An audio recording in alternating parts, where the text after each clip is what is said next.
Welcome to the Modular Clubhouse. My name is Jesper, and today we're going to be looking at the Befako Rebel Technology Witch.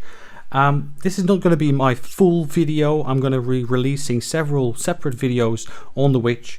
In this video, I'm going to look at another one of the, factory presets, you might call them. One of the patches that comes preloaded with the witch, in this case, the WaveBank.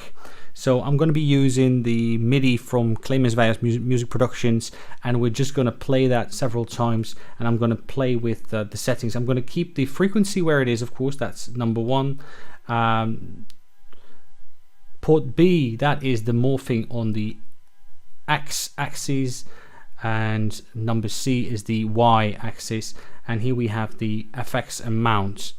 And of course, last is of course the envelope setting. So we're going to leave that as well. So we're just going to be focusing on these three pods there. So without further ado, let's start this party. And here we go.